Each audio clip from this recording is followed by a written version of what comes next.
is Decoding Learning Differences with Kimberlyn Lavelle, and this episode is IEP Tips, Keeping an IEP. So in this episode, we're going to talk about how you keep an IEP that you already have for your child. Sometimes a school wants to exit a child, and you might not feel like your child's really ready for that. So you're going to have a conversation. After any evaluation, the school may recommend exiting your child from their IEP that they currently have. So the format is something like your child qualified 3 years ago. At the triennial evaluation, they've gone through everything and they're no longer seeing a discrepancy or they're no longer seeing a need for services. And they're recommending your child be exited from an IEP. So, first of all, celebrate. Celebrate that your child is doing so well that the school doesn't feel like your child needs an IEP anymore. They feel like your kid's good to go and fly on their own. Celebrate that your child is doing that well. That doesn't mean you don't disagree. Celebrate that that's at least what the school is seeing. And if you see it too, and you're like, yeah, my kid's good, they don't need an IEP anymore, then great. Go with it. You don't have to keep an IEP. And it's perfectly acceptable, fine, wonderful for your child to get off of an IEP completely or to switch over to a 504. Just fly with it. Enjoy it. If you do disagree, you can celebrate and document any disagreement you have. They're saying your child is no longer struggling. You can document. Well, you're saying my child doesn't struggle, but they're still getting Fs on every single test they take in math or in reading or in everything, whatever it is. Document any disagreement. You're saying my child isn't struggling, but they're spending 7 hours every weekend trying to catch up on homework and 5 hours every night for trying to finish homework. They're exhausted, they're feeling frustrated, or my child cries every night because they feel like they're dumb. Any of those things are still evidence that your child is struggling, and the school might not have the whole picture because they don't necessarily see what's happening when your kid gets home from school and what's going on with homework, what's going on emotionally. Sometimes kids really hold it together. They seem totally fine and happy and life is good. And when they're at school and they seem like they're really proud of themselves and feel like they can do anything. And then all of a sudden they get home and they're like, what just happened? Why is my kid crying in a corner in a puddle? The school doesn't know that your child is actually really unhappy if you aren't communicating that with them. So that is potentially a type of disagreement, is just that emotional state. Anything social related to it. Anything, like I said, anything with homework or tests and it might be that everything at school is actually not going well and it's just this testing that looks good. And then that's a point of disagreement. So document any of it. You can ask them to put it in the notes. You can ask them to attach something you've written to the IEP. Make sure your concerns are heard and documented and kept with the IEP document itself. If you disagree with their evaluation that is exiting your child from an IEP and not finding a learning disability anymore or OHI or whatever it is, they aren't seeing it anymore, they're exiting them, you can ask for an independent educational evaluation. And we had a video on this. So go back, an episode, I should say, on this. You can go back and watch it, listen to it, however you learn. Go back and do that. It was recently, so it was like 3 or 4 weeks ago. Go back and listen to that one.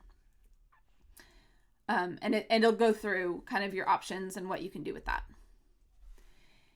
And really to stop and consider. Like sometimes it feels scary to get your child off of an IEP. But is your child ready to switch to a Section 504 plan?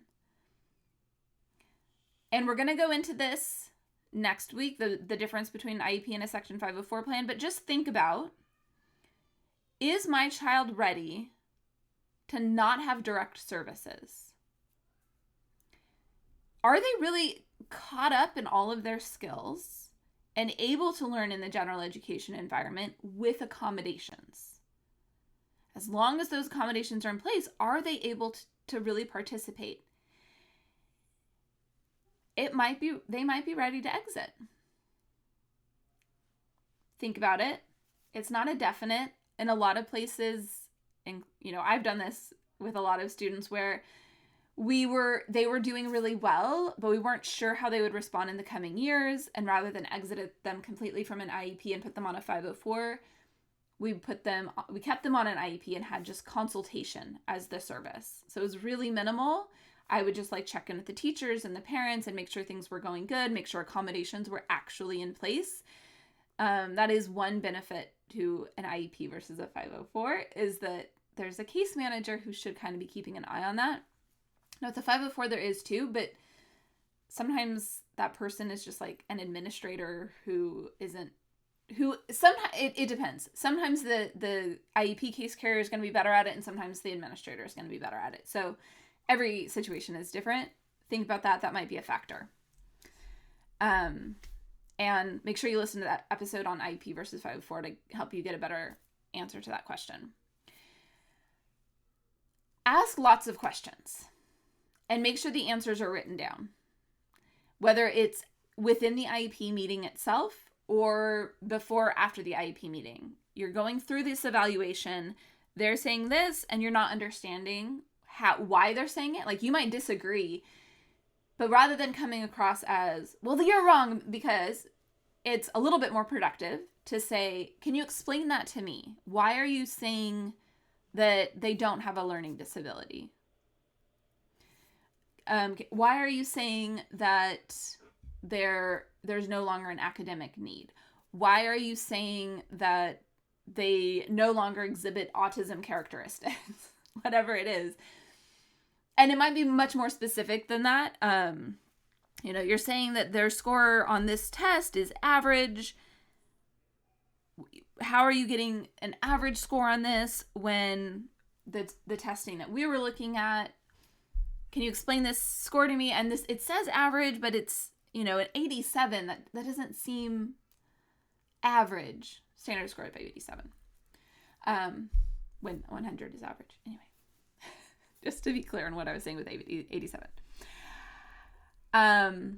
So ask lots of questions and make sure it's written down. So if you're asking it in an IEP meeting, turn to the person taking notes. Not all districts will take notes on IEPs. So if there is no one taking notes, write it down yourself and then later follow up in an email. During the IEP meeting, I asked this, and this was the response that I understood that you said. Is that accurate? You've now written the notes, and you're asking them to confirm it in writing. So it helps to have all of that documented. I asked this question, this was my response. If someone's taking notes, make sure it's in the notes. And you can turn to them right in the meeting. Did you get that in the notes? The question and the answer? Can you read that back to me? Thanks. I just really wanted to make sure that was captured because I want to be able to go back and read that later. It also helps document that you had a question and a concern and their response was this. And then you can follow up with, I hear you're saying this, but I disagree because XYZ. I always recommend having someone with you at an IEP meeting.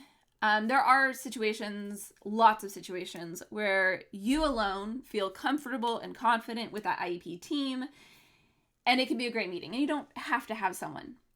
But even in those cases, just having someone a lot of times is helpful. It helps to feel like I've got someone else that I know is here 100% for me and my kid and has no other agenda than to support whatever it is that I'm saying. Knowing that I know my child really, really well. And just having that person can give you more confidence, can help the school maybe take you more seriously if you're feeling, and if you are someone who's naturally a little more meek and a little more like, oh, I'm not sure, sometimes that friend can help bolster you up and give you the confidence to speak. And if you need that friend to speak for you, bring a friend who can speak for you, who has that kind of personality that they can step in and say, no, that's not what she's saying. She's saying this, or he's saying this. That, JoJo's parents want blah, blah, blah, blah. I don't know where the name JoJo came from, but sometimes things just pop in my head. If it continues to be a problem, if you're not seeing eye to eye with the school and they're not, you are adamant that your child needs to still have an IEP and they're not seeing it and they're not going to change their offer, it might be time to pull in an advocate or even a lawyer to get involved, look at the case, and see what can happen from there. Typically, you can start with the IEE first and then pull in an advocate or lawyer to take things further if they still are not seeing what you're seeing and don't have those same concerns. So, takeaway for today. You know what your child needs. Demand that and agree to nothing less. If your child is already on an IEP, and this is something I should have mentioned, if your child is already on an IEP, in most places, if you don't sign a new IEP exiting them, then they are in stay put, which means they keep the exact same services that they're currently getting, and nothing changes until that IEP is signed and things are resolved. So then the school has to act. They have to work towards a resolution of this disagreement. And that's where things like the IEE can help, and also potentially pulling in an advocate or a lawyer to help mediate and come up with something that everyone can agree to. And again, sometimes being that squeaky wheel, it's easier, cheaper for the district to keep your kid on an IEP than to go through any legal battles with you, so they'll just keep your kid on an IEP. Not every time, but sometimes. And again, don't be afraid to let your child fly if they're actually ready to exit. Go for it. It's not horrible. But if you know your child's not ready, and even if you're not really sure, then having more data, get those questions answered and fight for what you really believe your child needs. And if your child's at an age and developmental level where you can bring them into that conversation, bring them into it. How would you feel about not having support in math anymore? How would you feel about not having any reading and writing support? How would you feel about spending all day, every day in gen ed, and the only thing you get is this accommodation? Is that enough for you? Do you feel like you would be successful? There's a lot of kids who, when we pull back the supports, they rise to that occasion and they soar and they do amazing. You know your kid. Really take the time to step into who is my child and try to get out of that fear place that we get into. Who is my child? What are they really capable of with these accommodations? Is it enough? And try to have that honest conversation. The more people you can talk to about it who really understand your child, the more viewpoint you might be able to get and bring and have a good decision. So think about it. If you have any questions, any concerns, an IEP you want me to look at, report you want help understanding, whatever it is, stories. I love stories. Email me. I want to get some emails. Email me, Kimberlyn@decodinglearningdifferences.com. I cannot wait to hear from you, and I will see you again next week. We will talk about an IEP versus a 504 and make sure we're really clear on what that difference is. See you next week.